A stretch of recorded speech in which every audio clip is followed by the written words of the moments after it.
Thanks everybody for coming to this latest installment of History in Their Own Words.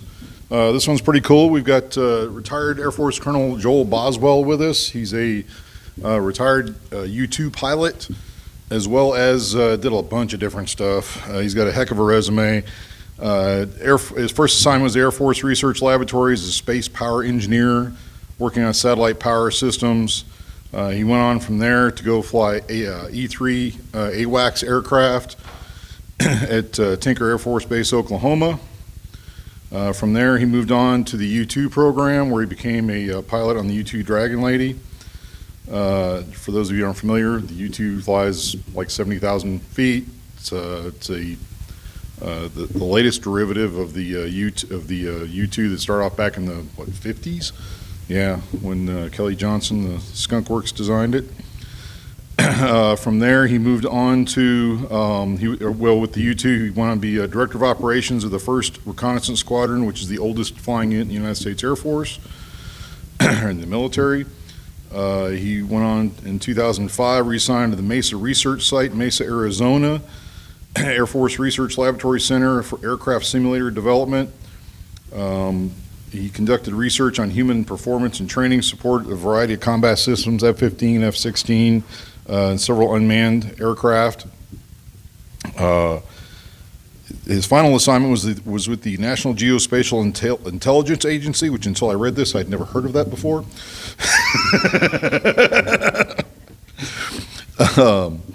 Chief of the Aeronautical Navigation Office, was responsible for developing aeronautical maps for the DoD, FAA, and several other agencies. They led to the development of the DoD's first electronic kneeboard paperless app for maps, display of maps and charts. He is a career, has 2,000 combat hours, combat support hours, 3,000 total hours of flying. Masters from the Air War College in the Air Force. And after the Air Force, he wanted what I think was probably one of the toughest assignments ever, was 4 years of teaching high school. God bless you, I couldn't do it.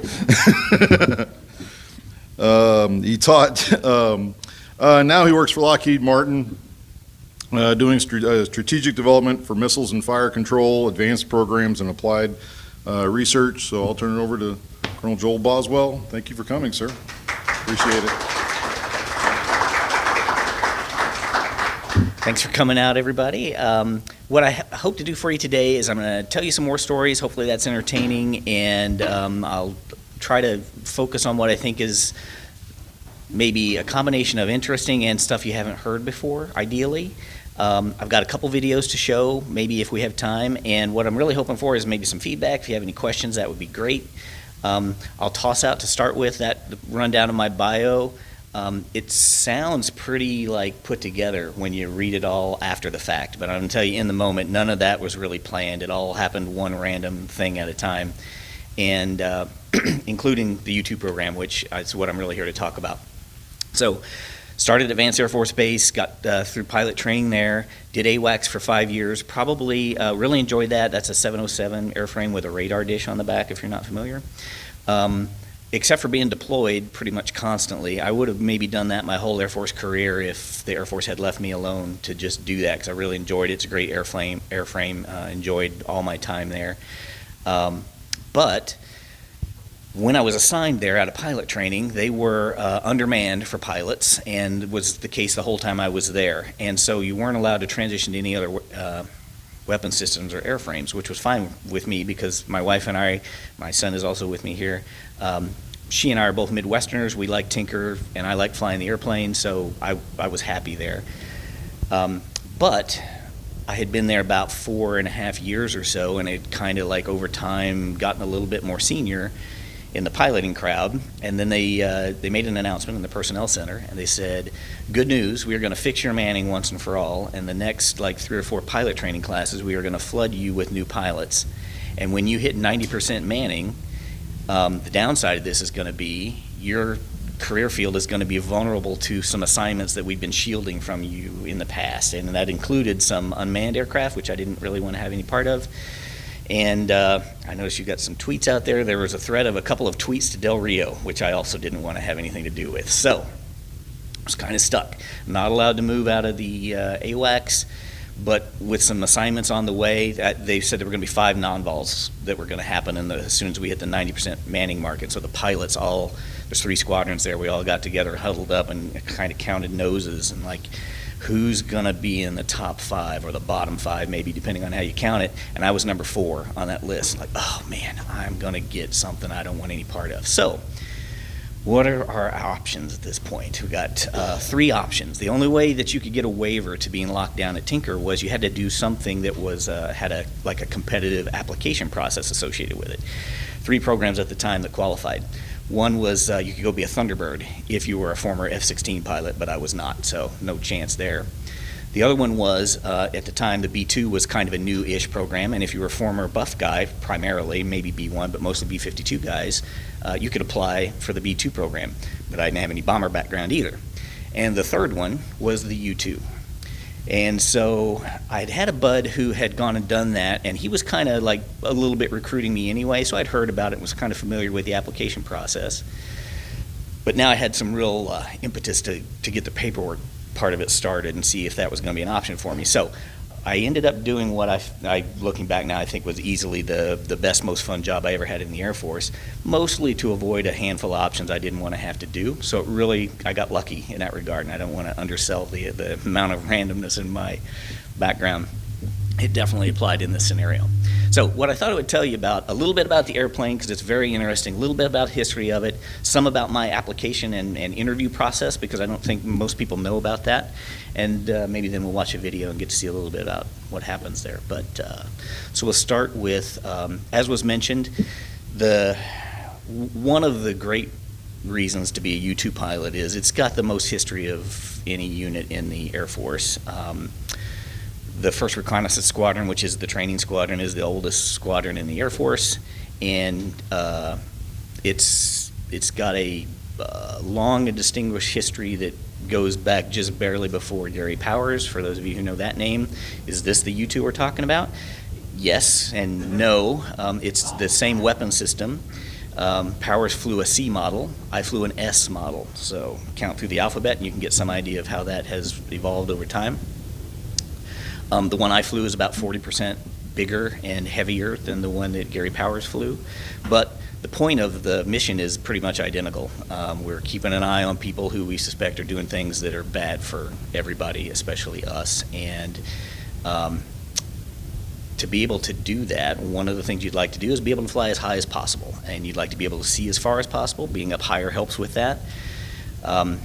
Being up as high as possible also keeps you out of the range of a lot of maybe enemy aircraft or their missile systems that are associated with those. As Powers proved in the moment, not invulnerable to those kind of things, but your odds are better if you're above 70,000 feet than if you're only at maybe 30,000. So a lot of the design of the aircraft is built to get every pound of aircraft weight supposedly gets you 1 more foot of altitude. So there is no spare weight on the aircraft. And that goes all the way back to the original design.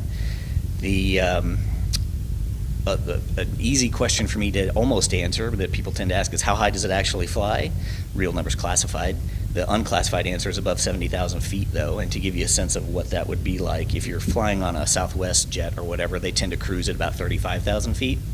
So if you're at altitude in Southwest airliner and you look down and see what the ground looks like, imagine an airplane on the runway on the ground, it's kind of tiny, wouldn't know where it was unless you looked right at it, then look up the same amount, and that's what a U-2 pilot would see looking at that Southwest aircraft. So you're pretty far up there. It's a great view. Some of the views maybe are flashing up here behind me. I've got some slideshows we'll look at also. Best view in the house is usually how I describe it, and to get up that high, among the things that it does that are kind of unique to the aircraft, it doesn't take all its landing gear with it. It's got a main wheel and a tail dragger style wheel, and it has on the ground to taxi out to get ready to take off, it has 2 runway support gear called pogos. Those fall off, and hopefully I'll have at least one video where you can see the pogos coming off. And the reason they fall off is because they're heavy and you don't need them once you're in the air, so you leave them back on the ground. It might be nice to have them to land. We'll talk about that later. but they're already back on the ground, so you got to do without. You also will do without things like backup generators and actual fuel gauges. The way they measure the fuel in the U-2, for example, this is one of the fun quirks of the plane. Fuel stored in the wings, and there aren't fuel tanks in the wings, they're just hollow aluminum cores. And so the fuel kind of sloshes back and forth when you're in flight. It's one of the pilot's jobs before they come into land is to try to balance that fuel with some fuel pumps you have available to you. But to know how much gas is in the plane, the maintenance crew comes out, pump it with gas, and they take a dipstick and they dip it down in and they go, a little bit more. Yep, that's about right. And then they'll set a gauge inside the cockpit, and what the gauge does is it accounts how much the fuel is burning as it goes through the engine. So there's no actual reading of how much gas you have. There's just an estimate of how much the plane thinks you've burned while you've been in flight. Probably doesn't, the difference between those two things maybe doesn't matter 90% of the time, but as an example, happened to be my second flight into Afghanistan after 9/11. Maintenance guy did not have the fuel cap secured on the right-hand wing, and fuel was leaking out over the wing, which I assumed when I noticed it had been happening since takeoff, but I took off in the dark and didn't see it until about 3 hours later when the sun came up. So I've been venting fuel at an unknown rate for 3 hours that the gauge has no way of being able to tell me is missing. So there's a lot of things in the airplane that are kind of quirky like that, all in an attempt to optimize the operations of it. So because it is so odd, and in modern terms, it fails about 8 core Air Force requirements for safety and mission reliability kind of metrics, including things like backup generators that it doesn't have. Because of that, they don't typically have guys come, or girls, both, I'll say guys, but generically, we have both in the program. They won't take them straight out of pilot training. They're going to need some experience in the cockpit because there's going to be weird things that happen because of the way the aircraft is designed.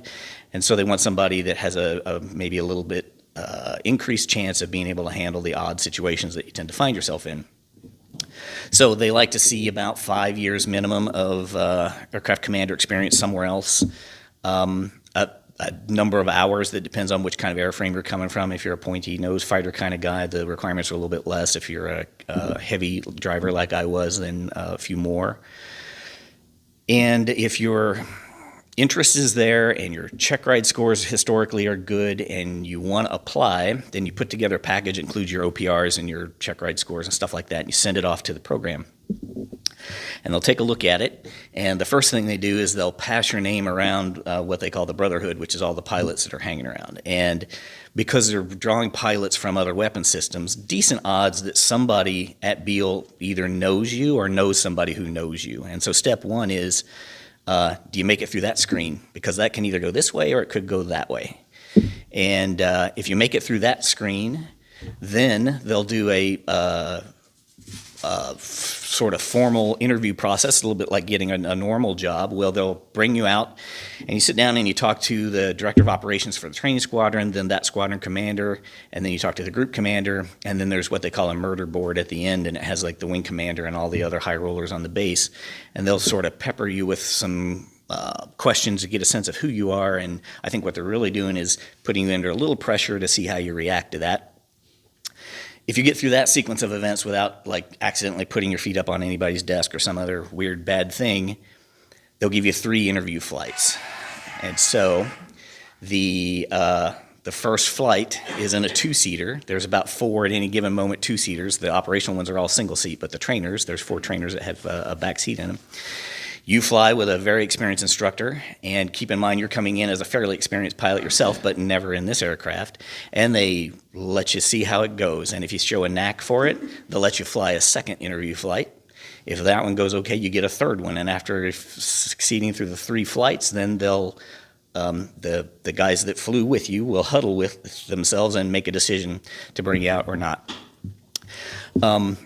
I'll give you just a couple of snippets from my interview process. All of the like paperwork stuff was boring and not interesting, but the interview flights themselves were something I still find a little hard to believe, the sequence of events I lived through, even though I did them later on in my career.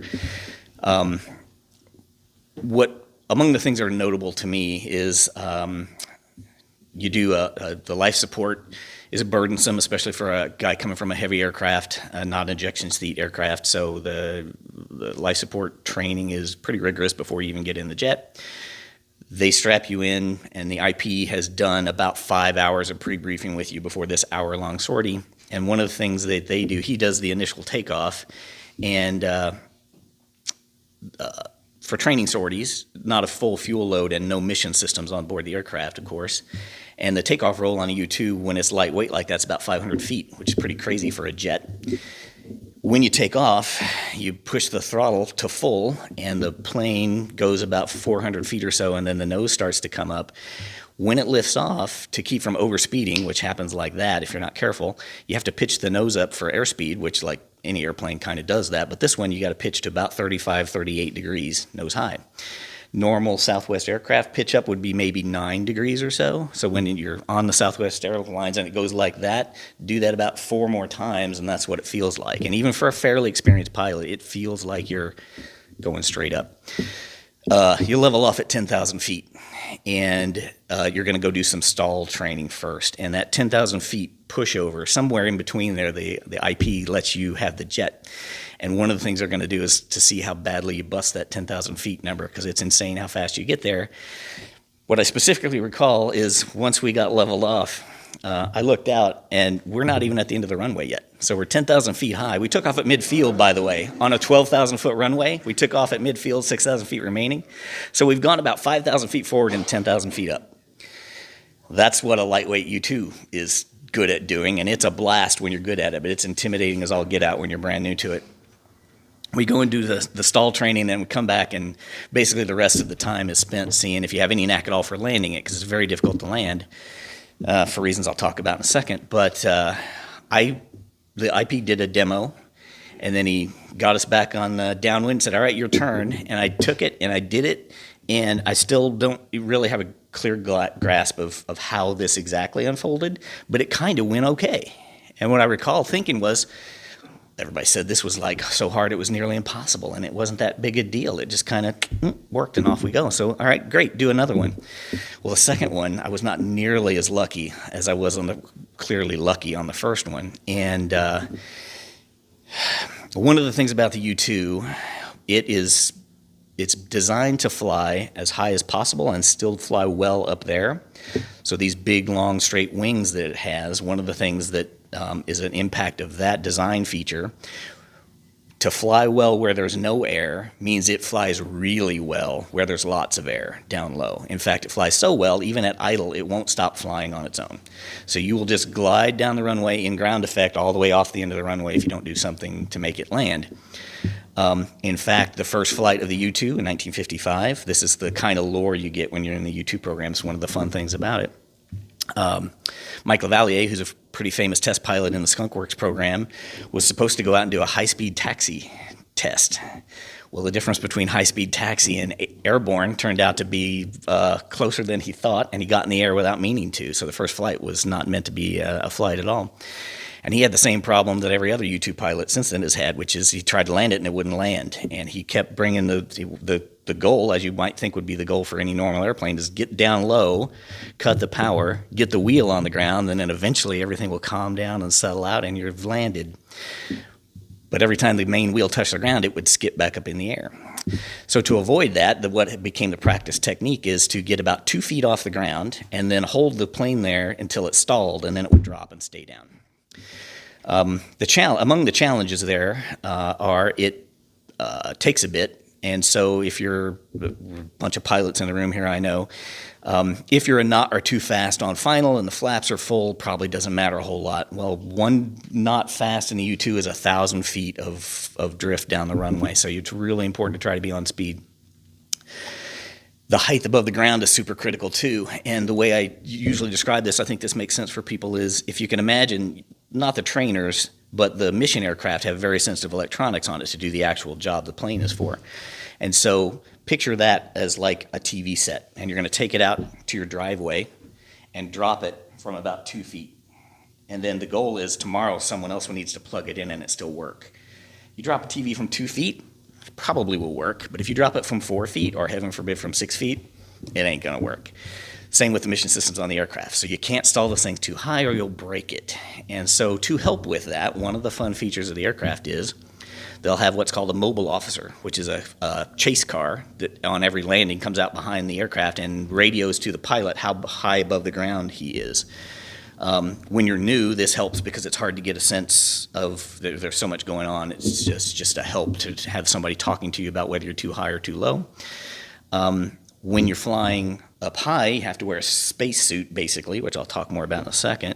And that helmet that you wear in the suit really limits your peripheral vision. So you don't get a lot of peripheral cues that normally a pilot would use to say how high he is above the ground. So on my training flight, I have a chase car chasing me, and he's talking to me on the radio about how high we are. I come around for what is going to be my second attempt, thinking, hey, I shacked the first one. This shouldn't be that hard. I got it down to about the right altitude, and again, I'm not 100% sure what happened next. I know how it ended up, but I don't know exactly how I got there. But the tail wheel did hit first, which is the goal, and then when the main gear came down, the aircraft swung about 30 degrees off our runway heading. And I wasn't super alarmed when that happened because I know I've got a very experienced U2 IP on board with me, and I'm a fairly experienced AWACS IP at this point. And I know that when a ridiculous thing like this happens, the IP is going to take the jet and fix it so that the student, doesn't kill everybody. Split second goes by where I expected him to come on the controls. Didn't happen. I've been trying to do what little I think might help the situation. Again, really not expecting that this is my problem. It's his to fix. Never came on the controls the entire time. Talked me through it. There are about 2 or 3 things that you do to fix this kind of scenario, and we took off again. I didn't know it at the time, but the guy that I was with was considered like the Yoda of the program. And one of the things in the debrief, at some point towards the end, he asked me, like, did I have any comments or questions before we wrapped up? And I said, I know, I don't really know what I'm talking about by definition because I'm just an interviewee, but as a semi-experienced instructor pilot, I want to tell you that I think you maybe let me go a little too far on that second one. I really thought you were going to come on the controls and handle this, and when you didn't, it was pretty surprising. And he said, oh, I've seen worse. I was like, wow, and live to tell the tale. Whew, okay, good for you. Survived the interview. One of the the funny things about this airplane, because the pogos fall off, you start flying when you do the initial takeoff. The pogos drop at about, depends on the weight, how much gas is in the wings, but maybe 40 knots or so is when the wings start to act like wings, so they rise a little bit. That gives the pogos room to drop free, and you're flying the wings well before the plane itself leaves the ground. And the reverse when you land. After you land, you can still fly the wings till you're down to about 20 knots or so. And so one of the cool things that U2 pilots like to impress each other with is they'll keep the wings level, and if you do it just right and there's no crosswind and your fuel balance is darn near perfect, it'll actually just sit there with both wings not touching the ground. We came in from my third interview sortie, my last attempt, and I knew I was kind of borderline. I certainly didn't feel great about it. I think anybody that goes through the interview process and feels great about it doesn't understand what they're doing because it's just really hard. When I did this last landing, we pulled off the runway and they're putting the chocks in to undo all the flying parts of the plane, and I did the thing where the wings stayed still. And I remember thinking while I'm sitting there, well, if they don't pick me up, I know at least I did that one thing right. And I don't think that's what put me over the top, but I'll never know. They didn't really tell me after the fact. But got through the interview process, at least the flying portion of it. And then there's one thing left that you have to do in the interview session, and that is because operationally you have to fly in what is functionally a full pressure suit. The inside of it, you can't really see it in the pictures. When the pictures are up there, you'll see a yellow, it's canvas on the outside to keep the rubber part that's on the inside from getting snagged on anything sharp. The inside is almost identical to the Mercury-era astronaut suits, and so it's got a rubber shell that's completely airtight. And the idea is because you're up high, there's barely enough air for the engine to turn and for the wings to produce any lift. There's certainly not enough air for a person to breathe. The cockpit is largely unpressurized. When I flew, it was pressurized to 29,000 feet, which would be a Class 1 level emergency in any normal airplane to have the cockpit at 29,000 feet. U2 pilots breathe pure oxygen, which regular pilots don't have to do because they have a pressurized cockpit. And so that makes you good up to 29,000. But if you have a cabin pressure leak and it can't hold the 29,000 feet, your cabin pressure could also go to above 70,000 feet, which is wildly fatal for a human being to try to survive at that altitude. And so the suit is like a life preserver in that specific scenario. It will inflate to hold pressure inside that the cabin isn't supposed to hold, but for whatever reason in this moment is not.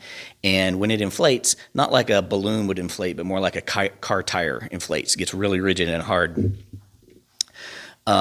So that's why you're wearing the suit. About half of being a good U-2 pilot is figuring out how to survive in the freaking suit while you're trying to fly this very difficult airplane.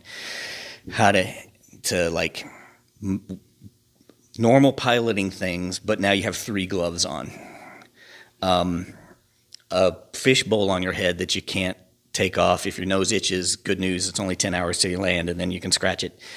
You might like to eat and drink in that time, and there's some ways to account for that, but they're not great. They're tube food that looks like toothpaste. If you've seen pictures from back in the Mercury old astronaut kind of days, that's what you eat.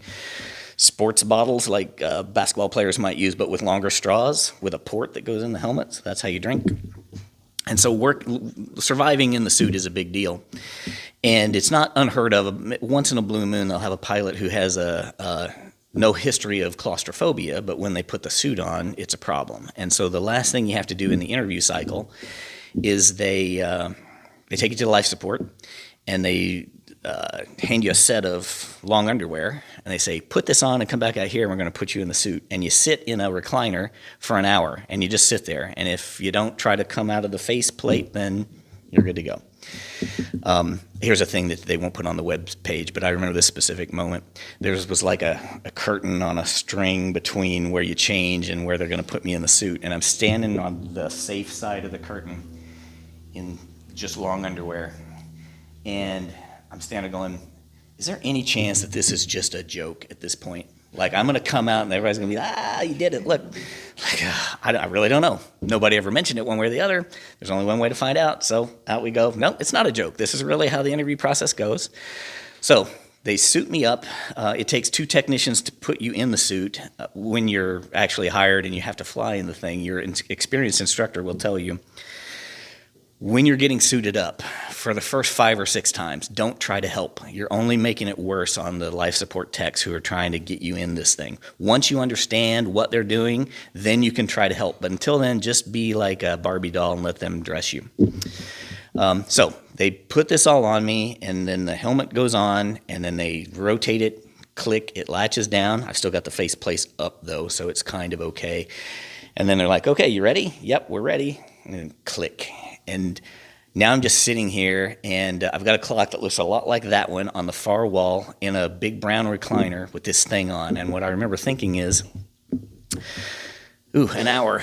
What are we going to do for an hour? Just me and my thoughts. Turns out that's really good practice for what a U-2 pilot is, because you spend a lot of time in a suit with nothing but you and your thoughts. And the first thought I have is, good news, I don't have any kind of specific horrifying claustrophobic feelings going on. I really don't see how anyone could ever fly in this getup, but I'm not gonna freak out just wearing it, so we'll see how it goes.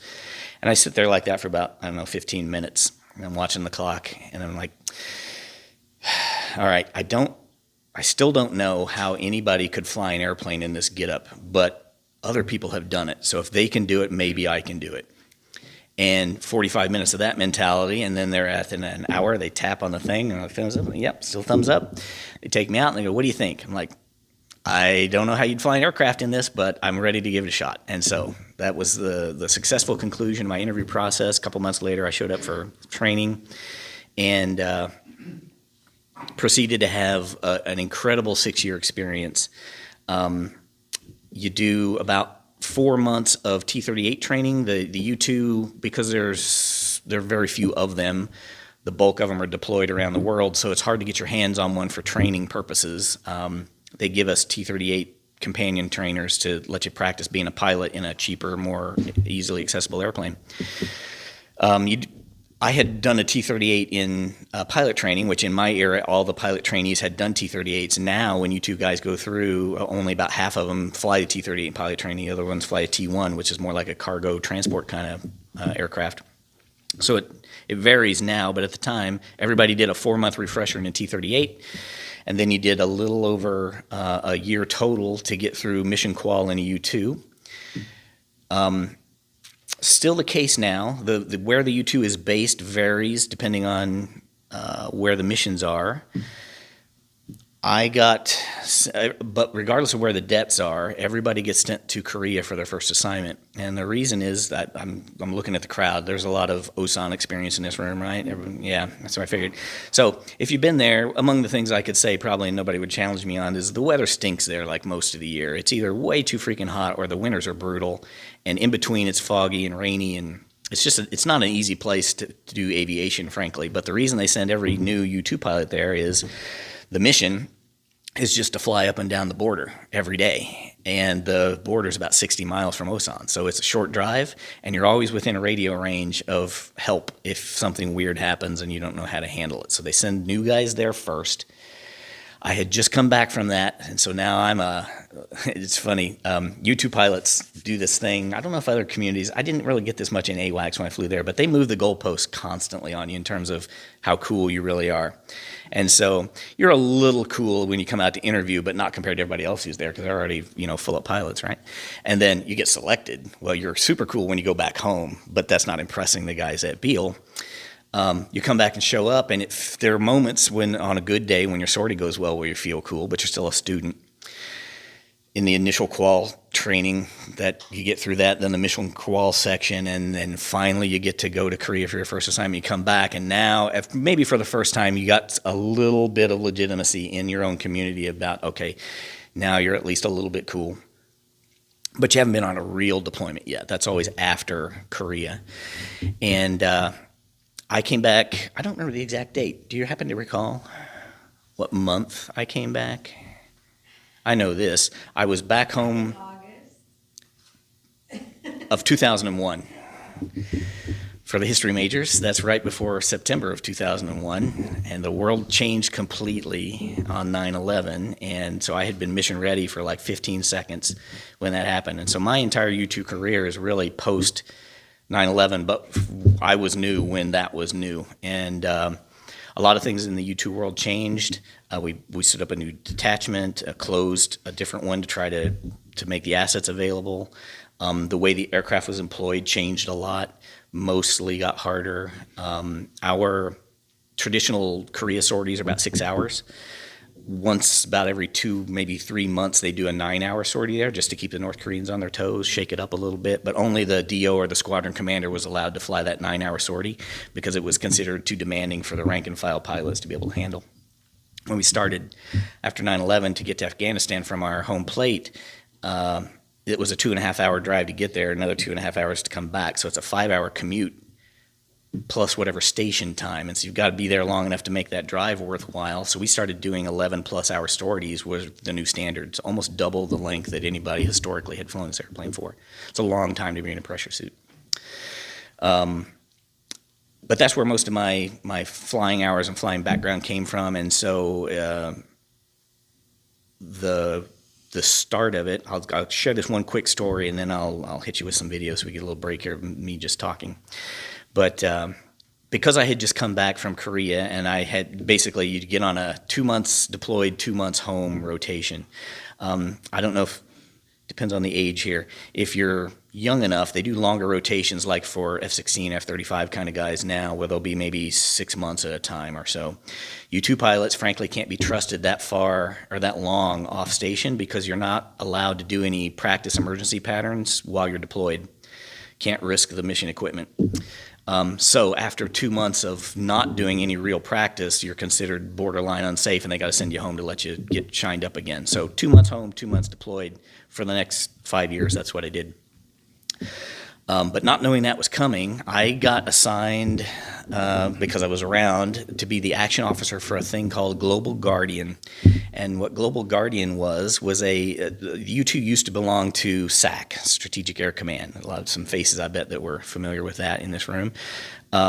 Before Air Combat Command, which is the new command it's assigned to now. SAC used to do this worldwide global thing that was the gist of it is, hey, let's pretend that there might be a world war about ready to start, and let's see how ready we are. And so they would pick a number of aircraft at each Strategic Air Command base to generate and launch. And it was the day of 9/11 was the execution day for this exercise. And of course, terrorists have no way of knowing this, but boy, if you want to pick a dicey day to cause trouble, I would not do it on the day that all of the Strategic Air Command is on their toes, because they're literally being judged on whether or not they're ready to go. And our plan was to launch 4 aircraft, which for Beale, launching 4 mission-ready aircraft was kind of a lot. We would fly maybe 3 or 4 training sorties a day, but no mission sorties from there, or very rarely one. I'm standing at the ops desk. It was early in the morning. I've got my briefing ready to go on a screen kind of like this, but I'm standing at the ops counter for reasons I don't recall. And we had TVs back behind the ops counter. Usually had Weather Channel on one and CNN on the other, because I'd like to know what the weather is like outside right now, and I'd also like to know where I'm going to have to go fly 3 weeks from now. So that tended to be the kind of information we wanted to know. When I walked up, the first aircraft had already hit the first building, but nobody knew what was going on. Everyone, I think, everybody in my community for sure, just assumed it was an accident. A terrible thing had occurred, but nobody understood the detail. The building hadn't fallen yet for sure. I was standing there. The camera was on the building that had been hit when the second airplane hit the second building. Like, I don't know what this is. Still don't know what it is, but it's definitely not what we thought it was. And so I ran back into my squadron commander, who's my closest source of authority for here, and I'm saying, hey, there's something going on. I don't know what it is, but it's bad, and I don't know what to do about what we were like 5 minutes from kicking off our exercise. And I'll jump to the end state. It's the only time in Beale history that every single U-2 that was on the ramp was actually generated by maintenance. They were the kings of that day. On the assumption that we might have to get them off the ground to keep them from getting blown up by an airliner or something. Because after about 3 hours or so after the second building was hit, there was still a shockingly large number of commercial airliners that were out of contact with FAA or whatever agencies they were supposed to be talking to. And we didn't know how many more targets there were going to be. Beale has some other, beyond the U-2, there's some other strategic stuff there that if you really knew what you were targeting, that might be an enticing option for you.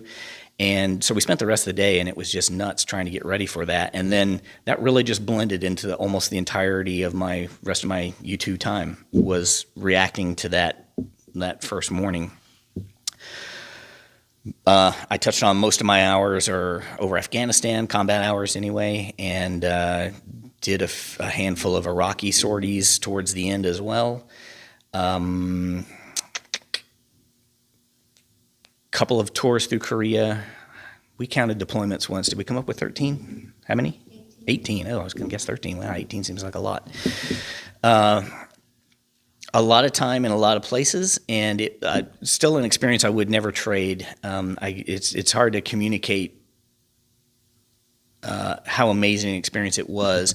What unfortunately won't come through on some of the pictures is the point of the pictures is to try to give you a sense of what it's like. And the one I wish I could really communicate, but I know I can't do a decent enough job of it, is what's it really look like when you look out the window from that altitude. It's amazing. It's great. I wish I could do better than that. One thing I would recommend, if you've got interest in this after the fact, over the years, there have been a handful of opportunities where they've taken people up in the two-seater who aren't Air Force pilots, who are reporters, or Gary Sinise got a flight somehow. And they tend to do much better jobs of describing the amazing artistry of what goes on up there than I can do. So you can find those on YouTube or whatever, and I highly recommend that you spend a few minutes going through a couple of those if you find this interesting. But just to interrupt, that sure. picture is actually from one of the recent, they had a professional photographer go up, and that was one of the first, isn't that one of the first actual pictures of another U-2? At altitude, yeah. Formation flight of a U-2 at altitude is unheard of, so I'm a little surprised they actually did that. But yeah, because here's a fun thing about the U-2, and it involves a spouse story. The spouses have it rough at Beale. The pilots get to go do the fun stuff, and they get all the accolades, and the spouses, it's like the ultimate support thing going on back home. And when you're two months deployed, 2 months home, For the military folks in the room, guess how often the 2 months at home got a little shorter, and guess how often the 2 months deployed got a little longer for whatever reason, like constantly. I'll tell this one story, but I'll put a positive spin on it at the end. I'm about 3 years in the program, and I walked in the kitchen one day, and I couldn't, there's like 3 light switches in the dining room, and I couldn't figure out which light switch was for that light.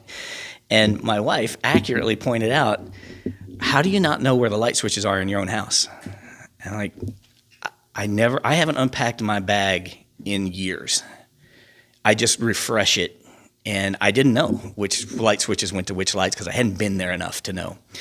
And so the spousal support, especially post 9/11, was key. I'm going to throw in a plug at this point, by the way. Here's a weird thing. We've never done this before. I don't really like campaign to be a guest speaker. I'm happy to do it, but it's not something I certainly do professionally.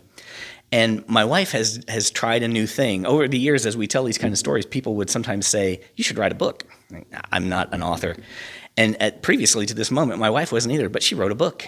And it's kind of like, the name of it is Waiting on God in the Air Force, because as you walk down this resume, there's a lot of waiting. And the way she described it accurately is, we know God's in charge, but the Air Force is the one who gives us the actual orders. And so waiting for those two entities to get us to the next step of the plan, there's a heck of a story there. And she has a couple if you want to see them. So I don't know if that was appropriate. We didn't ask permission, by the way, for me to pitch, but there you go. We have a couple. It's super fun to get all our stories documented. It's mostly from her perspective. I was a guest author for one story, one notable night that I had in Afghanistan, but it's mostly about like how our family went from our beginning all the way through the end of our Air Force career.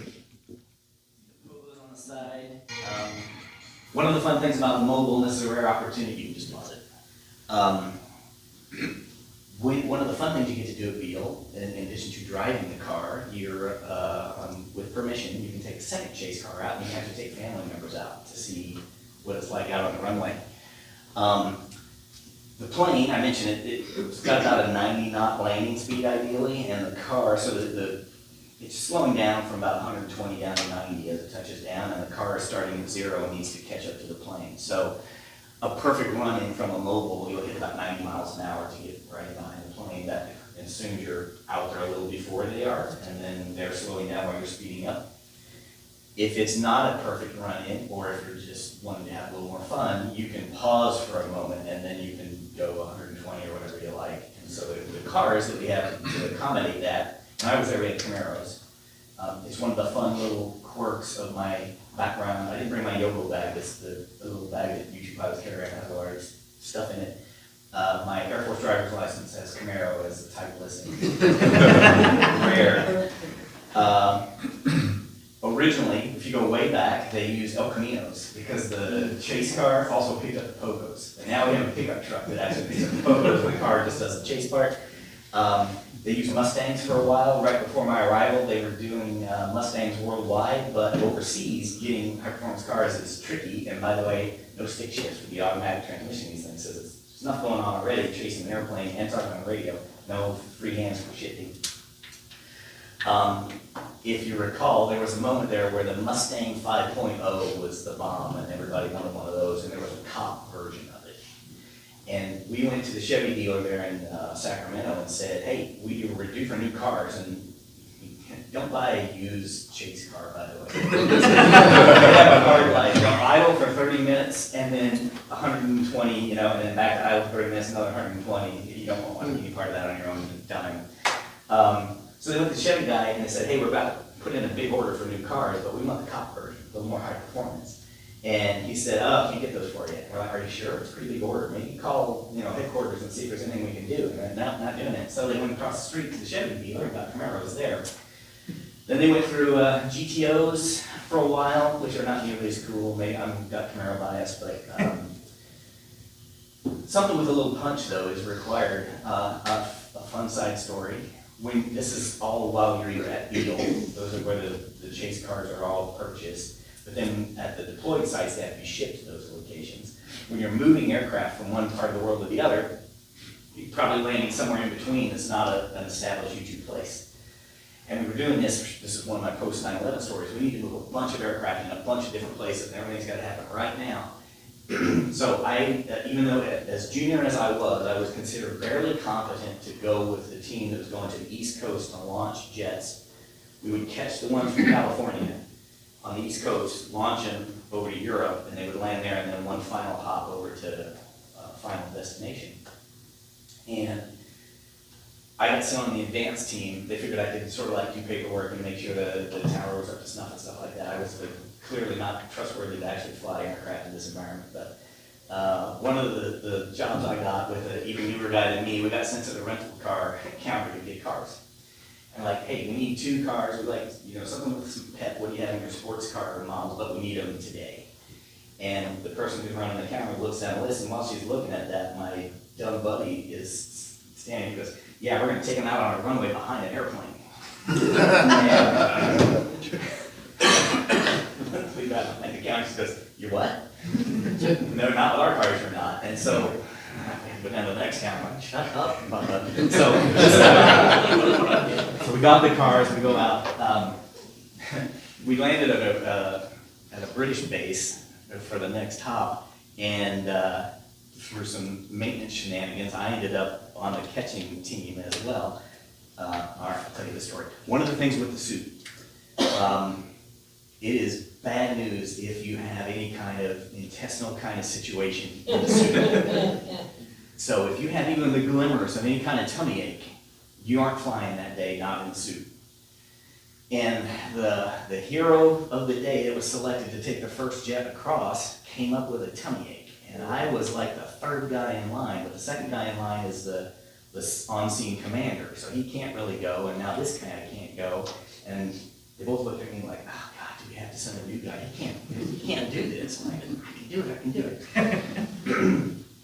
So, not because I wanted to, but because I was the last resort. I got the call and I took the jet over. So now I'm in England doing this, and they had a less luck with the chase car over there. We ended up with the airfield, what do they even call it? It's like their field inspection vehicle, which was a 4-speed Jeep from like 1952. I'm like, how are we gonna do this? Because we've got 2 more jets coming in. I'm like, how did they catch you guys? Like, I don't know. The call sounded normal. But the guys who did it are gone. They went to the next leg. So I'm like, okay, here's the plan. And we'll tell the pilot who's coming in, this is the plan.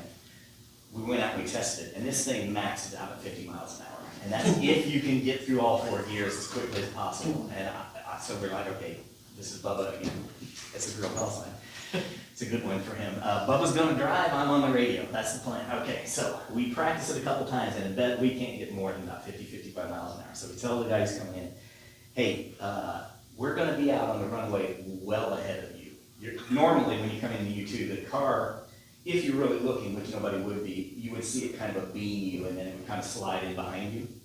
Like, we're going to be in front of you because it's the only chance we have to be anywhere close to you when you get ready to actually land. So normally, the goal for U2 to cross the runway threshold is 10 feet. Give us 100 feet, not 10, because you got to go over us and then land, and it worked like a champ. It was a fun little side note that all was well. Let's see, do we dare? Okay, so how about, let's do this. That's most of what I wanted to say. I hope it was some level of fun and interesting. Anybody got questions? It's a lot easier, honestly, for me to tell you stuff if you ask questions than me trying to just pontificate. So 11 hours, how do you pee and poo?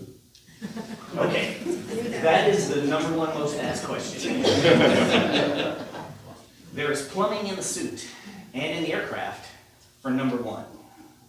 #2 is off the discussion list. So, as I Off the mentioned, discussion list, or does it actually happen?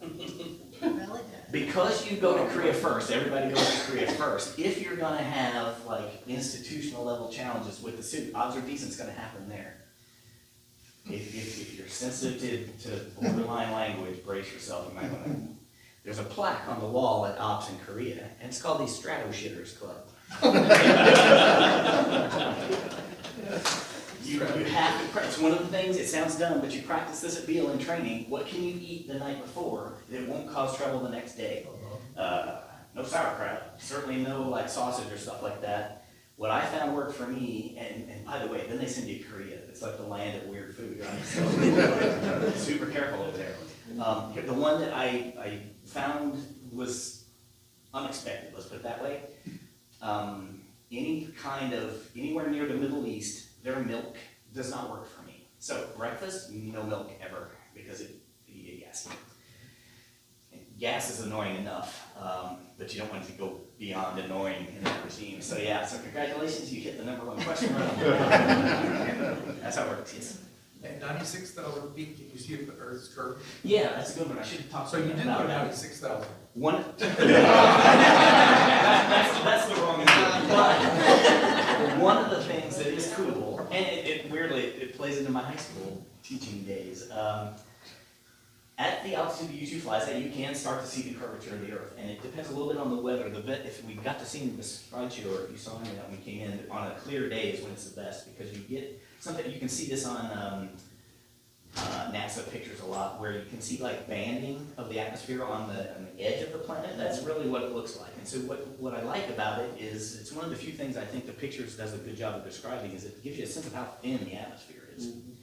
But you can't see the curvature part. You look up and it's pitch black straight above you, so it's crazy bright up high. I may have seen it in that short clip, but the helmet has a clear visor, and there's basically sunglasses that you can rotate down the front of it, and then the top of the canopy has a sun visor too. The sun visor is key to happy life, because the sun really beats down on you. Among the cool things, I'm trying to do a decent job of describing this. When you're on the surface, and when I flew AWACS, 35, maybe up to 40,000 feet on occasion, you never really see this. When it goes from either light to dark or dark to light, it just generally gets a little darker, and then a little darker, and then before you know it, it's dark. When you're at that altitude, you can actually see the shadow of the darkness come towards you and pass over the top of you, and it's very cool. It's called Terminator. One of the highlights of getting that seat, if you can get a hold of one, is try to get it scheduled so that you're either sunrise or sunset, so you can see that happen. Very cool. One of the pictures I had, well, it's one of mine, so you won't see it in this, but I took a picture, tried to do like two, and I don't know if you can tell they're the same picture or not, but I've got like one wingtip is over the Golden Gate Bridge, it was a training sort of deal, and the other one is like way over the other end of Lake Tahoe. So you get like all of kind of California from home plate view. Very cool. What about all the radiation you would get at that altitude? So I had this experience too, when I was in AWACS, big radar dome that sits like right behind the back of your head as a pilot, almost, is what I kind of always felt like. I was comforted by the fact that in the training for that, before you actually fly, you do a lot of simulator training in AWACS, and for money reasons, I suppose, they didn't have regular like active duty pilots running sims. It was old guys, retired guys, sim instructors. And I specifically remember thinking, they're like, I don't know, it doesn't happen very often, but when it does, that's responsible. I assume because of the constraints of your suit, and then also just the cockpit visibility, that you never really get to see what you're supposed to be over. So you're all doing. Not the new one, As far as your yeah. navigation goes. Yeah, it's too bad the video lets you, at the end, if you really know what you're looking for, there's two versions of the cockpit of the U-2, and they transitioned while I was there. The older one has a view sight, which is about that big around, and it sits, if you're sitting, it's about like right there in front of your face, and it's a periscope kind of thing, and it looks straight down below the aircraft. And so back in the day, in theory, you could use that for navigation, pre-GPS, as a backup. If your INS crapped down, you could maybe use that to follow roads or whatever. What it was still used for in my time was, it was the only way to see the underneath of the aircraft, so you would always, once the sun took off the dark, check and make sure everything was normal under there. Like a lot of things in the front end, the aircraft as a whole, the mission systems for the aircraft are cutting edge. Like up literally to the day. Multiple times I was sitting in the cockpit ready to close the canopy and start the engines when a Lockheed rep would come out, and he would have a checklist, one page. And he would say, hey, we've got a new box on board. Okay, he's on a headset telling me this, standing right next to me. Okay, what do I have to do? Get above 60,000 feet, there was a switch, a panel called the A-B panel. A, B, those are the two switch positions. Clever naming. When you get above, leave it on A until you get above 60,000 feet, switch it to B. When you come down below 60, back to A. Got it. That happened regularly. And they would never bother to tell us. We weren't even clear to know what that switch was connected to. But the stuff on the plane was top notch. The cockpit, on the other hand, was as cheap and as garbage as they could get by with. And so we had the view sight until there was a controller that you used to move it. The little linkages in there started breaking over time, and whoever made them stopped making them. And so then they had to get rid of it. And they replaced it with a multifunction display that looks like a modern cockpit. But I'm seeing nodding, the Air Force didn't do that because they wanted to. They didn't do it because they thought the pilots deserved it. They did it because they ran out of parts on the old stuff. So, these ones that you flew, what was this, in the Mays? Okay, so were they the original U-2s that have been remanufactured? No. Or did they tool up and make a new batch? Yeah, these are new. In fact, weirdly, while I was there, it's not true now, but there was a moment where about a third of the fleet had a production run that ended in 1989. And so there was a window there where the U-2, believe it or not, was one of the newer airframes on the Air Force ramp. Way newer than most of the tankers, and especially like 141 cargo type aircraft that were out there. Visually, you can tell it's different from the way back in the day Gary Powers version. One way to tell, they'll be silver, they painted them black in the meantime, but they're also, if you ever got to see two pictures together, they're physically smaller. The current ones are bigger. Lots of improvements in the engines and way more reliable. The original version, I didn't point this out, it'd be something you could Google if you're really interested, but the original vision from Kelly Johnson for the U-2 was not to have this thing, I mean, it was supposed to be a one-use aircraft. In fact, the original plan, not only did it not keep the Progos, it didn't have any landing gear at all. The real landing gear stayed on the ground too. And the plan was fly it once, see where the Soviet missiles were, come back over friendly territory and punch out. That was the plan.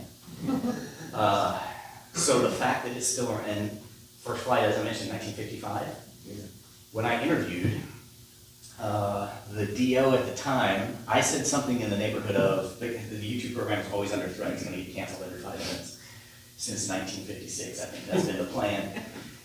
Air Force hates the U-2, it's a short version, for a handful of reasons. One of which is they are forced to send one pilot out by themselves, and they hate that. So they're always on the lookout for getting rid of it. And I asked the DO at the time, there was something in the news, it was like, U-2 set to retire in the next 5 minutes, whatever. I was like, is this going to be a problem? And he said, your kids could fly this airplane if they wanted to. It's going to be around forever. And now I got a 27-year-old sitting here, it's still flying. What were some of your missions? What were you sent out to find or do? Well, here would be a good example, and it transitioned over time. When I was first in the program, I mentioned we fly Korea up and down the border. So they are taking pictures on the other side of the border of where things like armor emplacements are. So if they move tanks around, we would know it. Or specifically, North Koreans kind of annoyingly have a missile system called SA-5. It's a bad mamma jamma, and they buried underground so that we can't blow it up on day one of when they start to misbehave.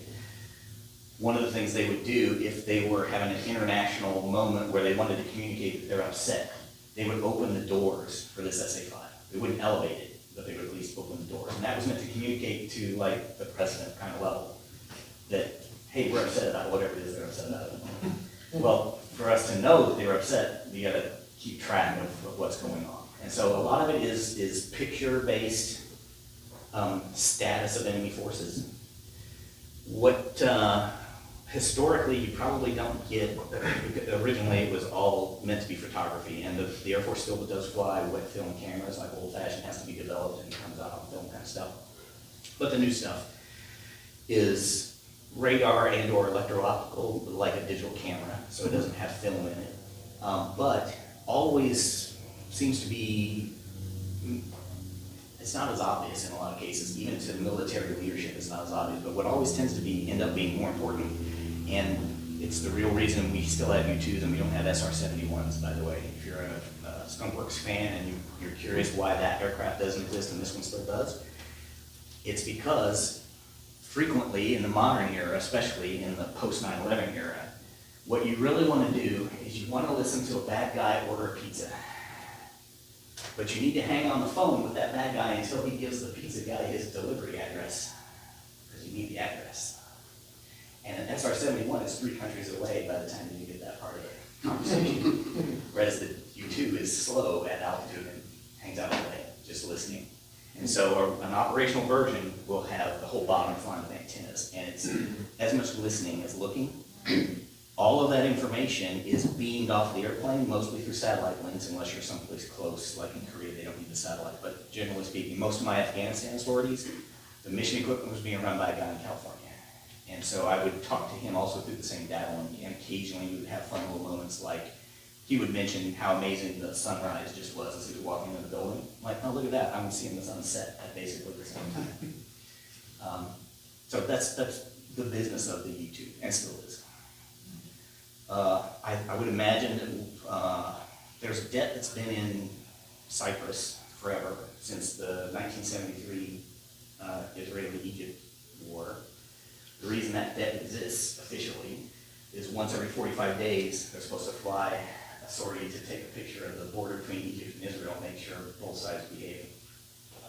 I bet they've been super busy in the last 60 days. What's your fuel burn at cruise, and like what's your typical cruise speed? Almost none. Probably, here's a fun thing, the U2 is old enough that the fuel's measured in pounds, not gallons. About 100 pounds a minute, which is practically none for a jet. It burns 1,000 pounds a minute in the pattern. And the reason is because there's no air, so you don't need a lot of fuel. There's very rare exceptions to this, but generally you're flying as high as you can fly, which means when you take off on the mission sortie, you push the throttle all the way up. No afterburner on this, by the way. So it goes to max, and it stays there until you're ready to land. So the plane takes off and climbs as best as it can, and it stays climbing the entire sortie until you're ready to recover, and that's the first time it comes out of max and stuff. But it's very fuel efficient at altitude, so you can hang out for a long time. How close are your stall and your? And you said speed too, yeah, I'll hit both of those. This is a funny spout story. This is what I started to tell earlier, okay. I knew you were gonna. How fast does it fly at altitude? Indicated airspeed is barely above 100 knots. Ground speed would be 500-ish maybe. Depends on if there's any air, any breeze up there. Very rare that there is, but it can happen. The U2 is semi-famous in the aviation community for having a thing called a coffin corner, which means the higher you fly, even though you aren't flying any faster, your Mach number is increasing.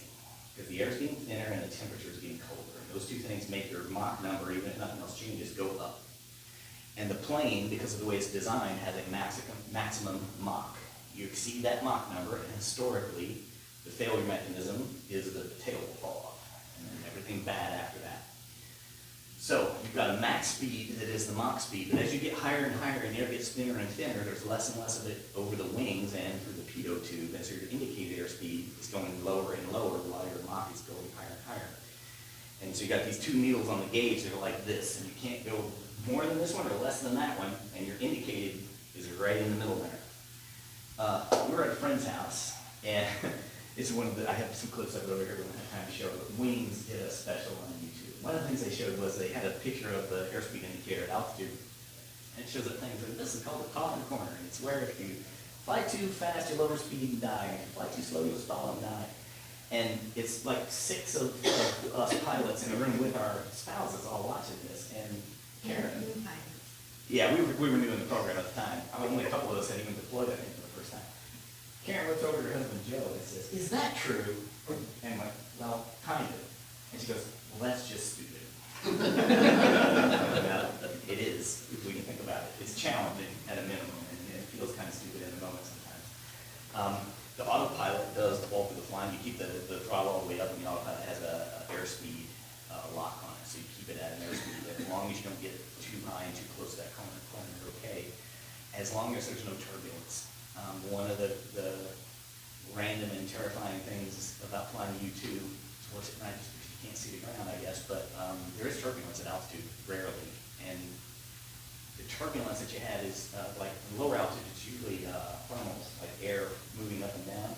At altitude, it tends to be temperature changes. And so what the airplane and your rear end interprets as turbulence is really temperature changes that makes the jet pitch because of the Mach.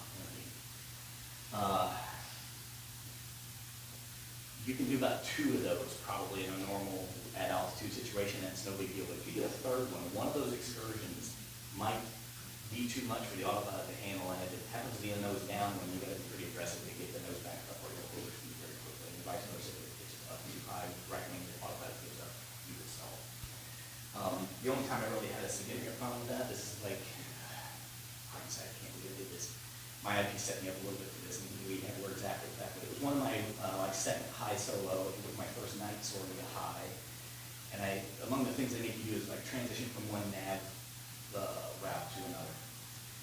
these, like when you get here, there's a manual control wheel, so you don't have to use the yoke, you don't want to disconnect it all. You can just take it off the INS control, spin that, and you'll roll right out on the other path. That's what I'm going to do. So I get there, I full deflection the thing, which I don't know if that's what he meant, but that's what I did. And when the plane banked, the nose sunk like any airplane does, and it just went bad from there on. And scared the junkers out of me. Taught me to be way more careful than I had to be in previous airplanes that had that kind of autopilot input. So, yeah, the couple points are real thing. All right, we're running short time. I don't want to keep everybody too long. Any other? Yeah. One more question, and you may not be able to answer this. I was very curious, do you think we have anything manned that is hypersonic now? It's super quiet, or have you heard anything? I like to hope that we do. Replace the SR.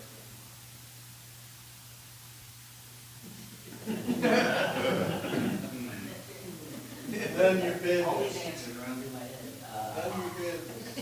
I'd be disappointed if that wasn't the case. How about that? Yeah. Okay, well, one more. Go ahead. Seeing anything UFOs or anything up there? Seen any UFOs? Are we alone? That's probably number 3 or 4. And it came up in the high school conversation. Oh, I forgot to mention that. Okay, so here's how flying U2 applies to high schoolers. Does anybody have high schoolers right now or associated occasionally with high schoolers? Okay. Does your crowd think it's cool to think that the earth is flat? Oh, yes. Okay. There are people out there that think this is a fun thing. And so I'm maybe the first person they've interfaced with, and I had a little like collage kind of thing that I put up in my classroom that had some of those pictures in it. It shows that it is. And they're like, I was a science teacher. Mr. Boswell, how do you prove that the earth is not flat? I'm like, and they're like, what if that's fake? I'm a liar. Think about that before you answer. So, UFOs. Related to the previous question, this is what I would tell my high schoolers. Anything that I saw that was that cool, I wouldn't be able to talk about. And that's where I would be at. All right. Thank you very much.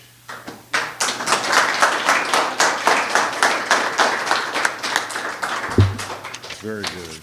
Thank you all for coming. If you guys know of any other, know somebody out there that's would be a good person for a history in their own words, let us know and we'll bring them in and do another one.